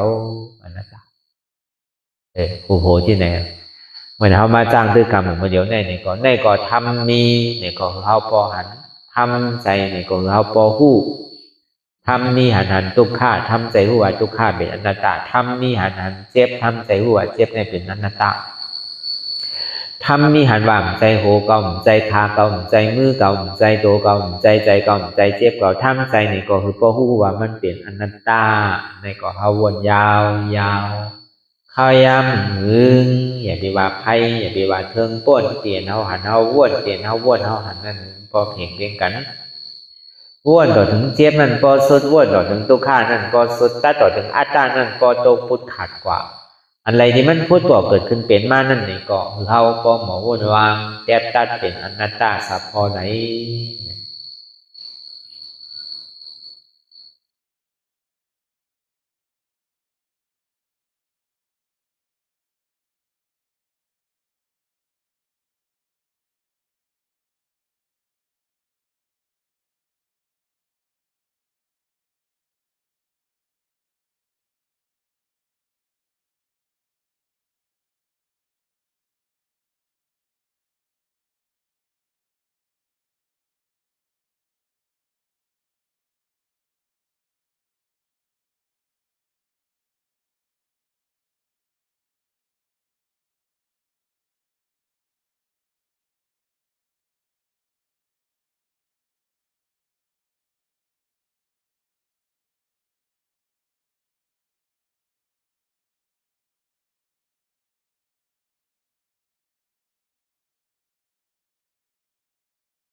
โต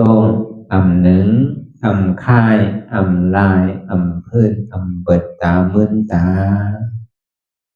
อย่ายอมสงสัยอัตตามันที่สังเฮาคือหนึ่งคือโตงคือค่ายคือลายคือพื้นคือเปิดตามึนตานั่นอย่าปัญยอมกัน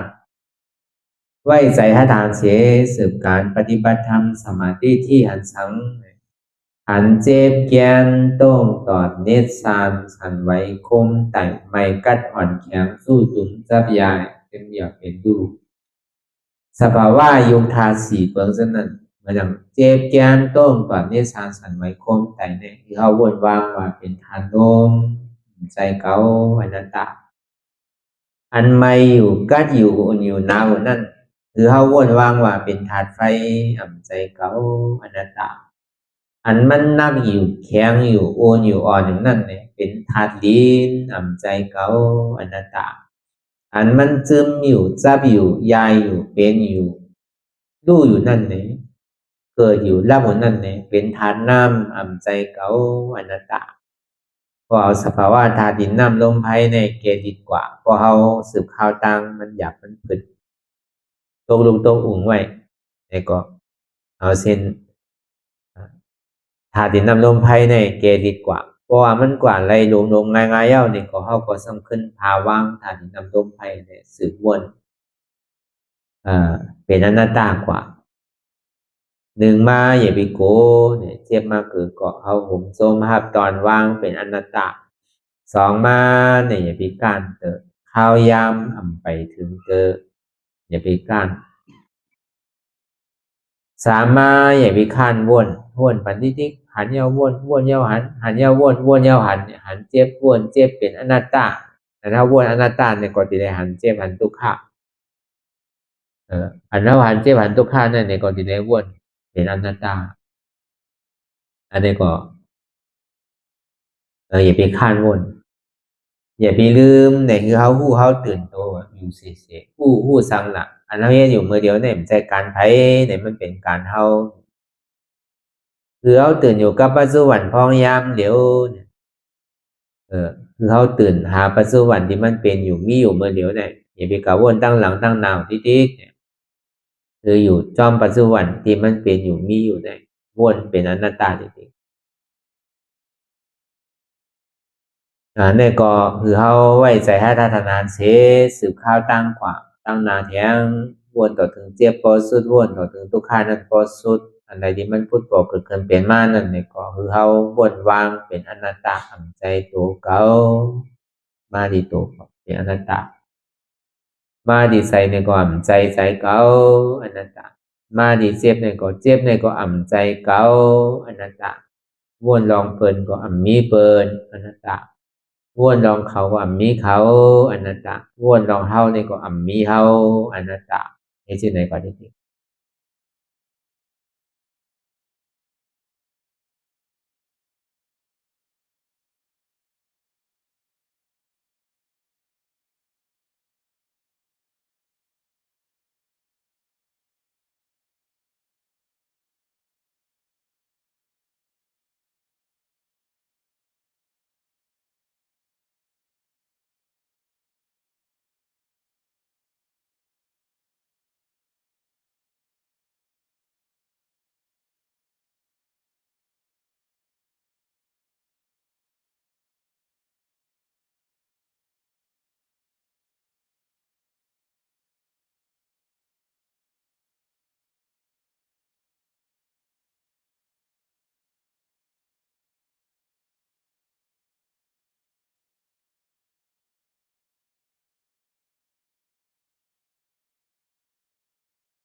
ลองตั้งอันเป็นอยู่กุเซอกุยาย้ายข้องคำไว้ที่ใส่หูถอดถอนออกที่ใส่หูมันออกเสียงก่อนสภาวะอะไรก็ดีลองตั้งอะไรก็ดีอันเกิดขึ้นมาที่อยู่ตัวที่ใส่ที่เจี๊ยบสนั่นถอดถอนออกที่ใส่หูมันออกเสียงสภาวะอยู่ธาตุสี่เปิงสนั่นเจ็บเทียนโตกอดเนตรสานสั่นไหวโคมไต่ไม่กัดอ่อนแข็งสู้ตุนซับยายจึงหยดเปลี่ยนดูสภาวะอยู่ธาตุสี่เปิงสนั่นตีหนังธาตุกว่าผู้ซับตีอัตตากว่ายึดว่ามีโตมีใสมีเจ็บสนั่นเอาบ่วางเป็นอนัตตาไหลลองแสนพ่องปิวอยู่อันเฮาว่นลึกว่นเลยอยู่เป็นเดิมเป็นลาวอยู่เส้นในสาวถอดถอนออกตีใส่รูมันออกเสียงก่อนยอมกึดยอมออกยอมลงอันเฮ็ดให้เฮายินดียินให้เสื่อมอารมณ์เสื่อมถึงใสถึงคอไว้ตีมันยืดไว้ตีมันเป็นทุกขานั้นปวดปล่อยวางออกที่ใส่หูมันออกเสียงก่อนลองเสื้อเป็นทุกข้าเลยลองย้อนถึงใส่หลายอย่างมันเกิดขึ้นมาตีตัวที่ใส่ตีเสียบสนั่นปวดวางย่อเสียงก่อนก่อยค่ายย้ายลายดึงพื้น